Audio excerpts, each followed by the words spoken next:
Hi hello viewers, நான் உங்கள் PK வந்தாச்சு. ஸோ நம்ம இன்னைக்கு இந்த வீடியோவில் எந்த விஷயத்தை பற்றி பேச போகிறோம், யாரை பற்றி பேச போகிறோம் அப்படின்னு சொல்லி கேட்டோம்னா, நாளுக்கு நாள் நம்ம எதிர்பார்க்காத அரசியல் திருப்பங்கள் அப்படின்றது தமிழக அரசியலில் நடந்துக்கிட்டு இருக்கு அப்படின்னு தான் சொல்லணும். ஸோ உலக அரசியல்லையுமே நம்ம எதிர்பார்க்காத பல விஷயங்கள் நடந்தாலுமே வந்துட்டு பார்த்தோம் அப்படின்னா, இது வரைக்கும் ஒரு கூட்டு கிளியாக அப்படின்ற மாதிரி இருந்த ராகுல் காந்திக்கும் ஸ்டாலினுக்கும் இடையில ஏற்பட்டிருக்கக்கூடிய விரிசல் அப்படின்றது வெட்ட வெளியில் பார்த்தோம் அப்படின்னா போட்டு உடைக்கப்பட்டிருக்கு அப்படின்னே சொல்லலாம். ஸோ நீ தள்ளி நின்னா நானும் தள்ளி நிற்கிறதுக்கு தயார் அப்படின்ற மாதிரி வந்துட்டு பார்த்தோம் அப்படின்னா, நீ என்ன அண்ணான்னு கூப்பிடலன்னா எனக்கு என்ன, நானும் பதிலுக்கு தேங்க்ஸ் மட்டும் ஒரே வார்த்தை உங்க விஷயத்துக்கு ரிப்ளை பண்ணிட்டு போறேன் அப்படின்ற மாதிரி ராகுல் காந்தியும் ஸ்டாலினும் எதிரும் புதிருமா மாறி இருக்கிறது தமிழக அரசியல்ல பலத்த அதிர்வலைகளை ஏற்படுத்தி இருக்கு அப்படின்னு தான் சொல்லணும். ஸோ காங்கிரஸ் இல்லைனாலும் பரவாயில்ல அப்படின்ற தைரியத்தை ஸ்டாலினுக்கு எது கொடுத்தது, அதை தாண்டி வந்துட்டு இந்தியா கூட்டணி அப்படின்ற ஒரு ரொம்ப பெரிய கூட்டணியை கட்டி எழுப்புனதுக்கு அப்புறமாவும் திமுக எதிராகவே நம்ம நிற்கலாம் அப்படின்ற தைரியத்தை ராகுல் காந்திக்கு எந்த விஷயம் கொடுத்தது அப்படின்ற மாதிரி பல விஷயங்களை தான் நம்ம பேச போறோம்.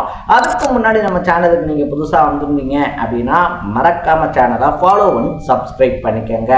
ஸோ ஃபர்ஸ்ட் ஆஃப் ஆல் வந்துட்டு பார்த்தோம் அப்படின்னா, நேற்று ஸ்டாலின் இருக்கார் இல்லையா, அவருடைய பர்த்டே அப்படின்றத செலிப்ரேட் பண்ணியிருந்தாப்ல அப்படின்னு சொல்லலாம். ஸோ பல தலைவர்களுமே வந்துட்டு விஷஸ்லாம் பண்ணியிருந்தாங்க. வருஷம் வந்துட்டு பார்த்தோம் அப்படின்னா மை பிரதர் அப்படின்ற மாதிரி சகோதர பாசத்தோட விஷ் பண்ணுவாரு ராகுல் காந்தி. ஆனா நேத்தை பொறுத்த வரைக்கும் வந்துட்டு பார்த்தோம் அப்படின்னா, எளியும் புனையுமா இருக்கக்கூடிய மோடியே காலங்காத்தால விஷ் பண்ணும்போது மத்தியானத்துக்கு மேல போனா போச்சு அப்படின்ற மாதிரி ஹாப்பி பர்த்டே அப்படின்னு சொல்லிட்டு மிஸ்டர் ஸ்டாலின் அப்படின்னு சொல்லிதான் அவரை மென்ஷன் பண்ணியிருந்தாப்ல. ஸோ அப்பயே வந்துட்டு பார்த்தோம் அப்படின்னா அது ரொம்ப பெரிய அதிர்வலைகளை ஏற்படுத்திக்கிட்டு இருக்கும்போது திருப்பி எல்லாத்துக்கும் விலாவாரியா ஒரு நோட்ஸோட தேங்க்ஸ் சொல்லும் போது ராகுல் காந்திக்கு மட்டும் தேங்க்ஸ் அப்படின்றதோட முடிச்சிருந்தாரு ஸ்டாலின் அப்படின்னே சொல்லலாம். ஸோ இதுல இருந்தே வந்துட்டு பார்த்தோம் அப்படின்னா திமுகவும் காங்கிரஸும் பிரியறது கிட்டத்தட்ட உறுதி செய்யப்பட்டுருச்சு அப்படின்னு தான் சொல்லணும். ஸோ காங்கிரஸ் சார்பில் இருந்து 40க்கும் மேற்பட்ட தொகுதிகள் அப்படின்றது கேட்கப்பட்டதும், திமுக சார்பில் இருந்து 25 தொகுதிகளுக்கு மேலே ஒரு தொகுதி கூட தர முடியாது அப்படின்னு சொல்லி சொன்னதும் தான் இந்த மனக்கசப்புக்கு ரொம்ப முக்கியமான காரணம் அப்படின்னு சொல்லப்படுது. ராகுல் காந்தியை பொறுத்த வரைக்குமே நாங்கள் எப்பயுமே நீங்கள் கொடுக்கறதையே வாங்கிட்டு இருந்தால் நாங்கள் எப்படி எங்களுடைய அதிகாரத்தை காட்டுறது அப்படின்ற கேள்வியையும், இது ஒன்றும் லோக்சபா எலெக்ஷன் கிடையாது, இது மேலே யார் ஆள போறா அப்படின்றது கிடையாது, இது சட்டசபா எலெக்ஷன் தானே, இங்க திமுக வேணுமா வேணாமா அப்படின்றது தான் கேள்வி. ஸோ அந்த எலெக்ஷன்ல வந்து நீங்க இவ்வளவு சீட் கேட்டா நாங்க எப்படி கொடுக்கறது அப்படின்ற ஸ்டாலினுடைய பதிலும் தான் இப்படி வந்துட்டு வெட்ட வெளிச்சமா இந்த பிரச்சனை வெளியே வர்றதுக்கு காரணம் அப்படின்னு சொல்லப்படுது. சரி, ஓகே, கூட்டணியில் இருக்கக்கூடிய முக்கியமான கட்சியான காங்கிரஸை கழட்டி விடுறதுக்கு திமுகவுக்கு எப்படி தைரியம் வந்துச்சு அப்படின்னு சொல்லி கேட்டோம்னா, பிரேமலதாவினுடைய வரவு, அதை தாண்டி ஓபிஎஸ் ஆதரவாளருடைய வரவு அப்படின்றது ஸ்டாலினுக்கு புது தெம்ப கொடுத்திருக்கு அப்படின்னு சொல்றாங்க. கிட்டத்தட்ட 19 வருஷம் கழிச்சு தன்னுடைய அரசியல் வரலாற்றிலேயே முதல் முறையா திமுக கூட கூட்டணி வச்சிருக்கு அப்படின்னு தான் சொல்லணும். ஸோ தேமுதிகவை பொறுத்த வரைக்குமே பார்த்தோம் அப்படின்னா அதை வந்துட்டு சரியா வழி நடத்துறதுக்கு ஆள் இல்லாத கட்டுக்கடங்காத யானை அப்படின்னு வந்துட்டு சொல்றாங்க. அவங்கள சரியா வழி நடத்தி கொண்டு போனோம் அப்படின்னா அவங்கள்ட்டையும் ஓட்டு வங்கி அப்படின்றது இருக்கு.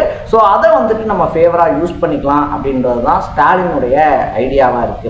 அதை தாண்டி வந்துட்டு பார்த்தோம் அப்படின்னா நம்ம ஓபிஎஸ் இருக்கார் இல்லையா, ஓபிஎஸ் வந்துட்டு இந்த பக்கமா வந்திருக்கிறதுனால தேனி அந்த சைட்ல இருக்கக்கூடிய மாவட்டங்கள்ல ஆதரவு அலை அப்படின்றது இன்னும் அதிகமாகும். இன்னும் சொல்ல போனோம்னா நம்ம முந்தின வீடியோக்கள்ல சொன்ன மாதிரியே திமுக இப்போ வந்திருக்கவங்க எல்லாம் முன்னாள் அமைச்சர்கள், முன்னாள் எம்எல்ஏக்கள் கிடையாது, இன்னாள் எம்எல்ஏக்கள் தான் வந்துட்டு பார்த்தோம்னா ஒரு 4-5 பேர் பதவியே வேணான்னு சொல்லி எழுதி கொடுத்துட்டு ரிசைன் பண்ணிட்டு திமுக குதிச்சிருக்காங்க. மனோஜ் பாண்டியனா இருந்தாலும் சரி, இல்லை வைத்தியலிங்கமா இருந்தாலும் சரி. ஸோ இந்த மாதிரி வந்துட்டு பலம் பொருந்திய ஆட்கள் திமுக கூட இப்போ கைகோர்த்து நிற்கிறதுனால காங்கிரஸ் இல்லைனாலும் களம் காணலாம் அப்படின்ற தைரியத்தில் இருக்காரு ஸ்டாலின் அப்படின்னு சொல்றாங்க. சரி, ஓகே, இந்தியா கூட்டணி இருக்கு இல்லையா, இந்தியா கூட்டணியில இருந்துகிட்டு திமுகவை கை கழுவுற எண்ணம் ராகுல் காந்திக்கு வந்துட்டு வர்றது நியாயமா அப்படின்னு சொல்லி கேட்டோம்னா அப்படியெல்லாம் கிடையாது. அங்க எங்களுக்கு 70 தொகுதி வரைக்குமே தர்றதுக்கு தாவேக்கா இருக்கு இல்லையா, தாவேக்கா ரெடியா இருக்கு, ஆட்சிரிய அதிகாரத்திலையும் பங்கு தரோம் அப்படின்னு சொல்றாங்க, துணை முதலமைச்சர் பதவி வேற தர்றோம் அப்படின்னு வந்துட்டு சொல்லப்படுது. நம்ம வந்துட்டு எத்தனை நாளைக்கு தான் இந்த 20-25 சீட்டுக்கே வந்துட்டு நம்ம நின்றுகிட்டே இருக்க முடியும்? நாளைக்கு வந்துட்டு பார்த்தோம் அப்படின்னா இந்தியா கூட்டணி ஜெயிக்குது அப்படின்னா அப்ப இவங்க மத்திய அமைச்சரவையில இடம் கேட்காம இருந்துருவாங்களா? அப்ப மட்டும் நீங்க எங்களுக்கு அமைச்சரவையில இடம் தரலன்னா நாங்க உங்களுக்கு ஆதரவு தரமாட்டோம் அப்படின்னு சொல்லிட்டு டிமாண்ட் பண்ணுவாங்க இல்லையா.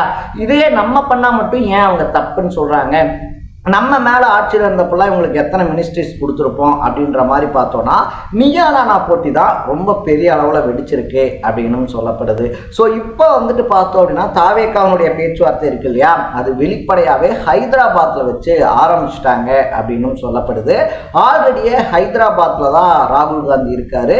இந்த டைமில் ஆதவ் அர்ஜுனாவும் வந்துட்டு பார்த்தோன்னா ஹைதராபாத்தில் முகாம் போட்டிருக்காப்ல அப்படின்னு தான் சொல்லணும். இதை தாண்டி வந்துட்டு தாவேக்கா காங்கிரஸ் கூட்டணி அமையணும் அப்படின்னு சொல்லி ரொம்பவே ஆசைப்பட்ட மாணிக்கம் தாகூர் இருக்கார் இல்லையா, மாணிக்க தாகூரும் ஹைதராபாத்ல தான் இருக்காங்க அப்படின்னு சொல்லப்படுது. ஸோ இந்த கரூர் வழக்குலலாம் வந்துட்டு பார்த்தோம் அப்படின்னா எல்லாரும் வந்துட்டு தலைமறைவா இருந்தப்ப எல்லாரும் என்ன பண்ண போறோம் அப்படின்னு சொல்லி முடங்கி இருந்தப்ப ஆதவ் அர்ஜுனா தான் நான் பார்த்துக்கிறேன், நான் இதை பக்காவா முடிக்கிறேன் அப்படின்னு சொல்லிட்டு போய் டெல்லியில முகாமிட்டு அந்த வழக்கை வந்துட்டு பார்த்தோம் அப்படின்னா ஒரு மாதிரி சால்வ் பண்ணாப்ல அப்படின்னு சொல்லலாம். ஸோ இப்பயுமே வந்துட்டு பார்த்தோம் அப்படின்னா இந்த கூட்டணியை நான் உறுதிப்படுத்தி தர்றேன் அப்படின்ற வாக்கை விஜய் கிட்ட கொடுத்துட்டு தான் ஹைதராபாத்துக்கு போயிருக்காரு அப்படின்னு சொல்லப்படுது. ஆதவ் அர்ஜுனாவுடைய ஸ்ட்ராட்டஜி அதை தாண்டி வந்துட்டு ஆதவ் அர்ஜுனாவுடைய பேச்சு அப்படின்றது இருக்கு இல்லையா, அது டெஃபினட்டா ராகுல் காந்தியினுடைய மனசு அப்படின்றத மாற்றும். வரக்கூடிய 4ஆம் தேதி இல்லை 5ஆம் தேதி ராகுல் காந்தி இங்க தமிழ்நாட்டுக்கு வரும்போது காங்கிரஸ் தாவேக்காவுடைய கூட்டணி அப்படின்றது அறிவிக்கப்படுறதுக்கான வாய்ப்பு ரொம்ப பெரிய அளவில் இருக்கு அப்படின்னு சொல்றாங்க. இதனால வந்துட்டு பார்த்தோம் அப்படின்னா காங்கிரஸ் தொண்டர்களுக்கும் ஒரு புது உற்சாகம் அப்படின்றது கிடைக்கும். என்னதான் நம்ம இங்க முக்கி ஜெயிச்சாலும் 25 சீட்ல தான் இருக்க போறோம், அவங்களுக்கு கீழே தான் இருக்க போறோம், அவங்கள தாண்டி நம்மளால எதுவும் செய்ய முடியாது. ஆனா அங்க போய் ஜெயிச்சிட்டோம் அப்படின்னா துணை முதலமைச்சர் பதவி உட்பட பல அதிகாரங்கள் நம்ம கைக்கு வரும். வெற்றியோ தோல்வியோ துணிஞ்சு தாவேக்கா பக்கம் போயிடலாம் அப்படின்றது தான் காங்கிரஸ் கட்சி நிர்வாகிகளுடைய இப்போதைக்கு மனநிலையா இருக்கு அப்படின்னு சொல்றாங்க. ஸோ காங்கிரஸ் கூட்டணி திமுக இருந்து வெளியே வருது, காங்கிரஸுக்கு சாதகமா பாதகமா? ராகுல் காந்தியினுடைய இந்த அதிரடியான முடிவை பத்தி நீங்க என்ன நினைக்கிறீங்க அப்படின்றத கமெண்ட் பண்ணிட்டு மறக்காம சேனலை ஃபாலோ பண்ணி சப்ஸ்கிரைப் பண்ணிக்கோங்க. நாளைக்கு இதே மாதிரி இன்னொரு இன்ட்ரெஸ்டிங்கான வீடியோட சந்திக்கலாம். Bye by.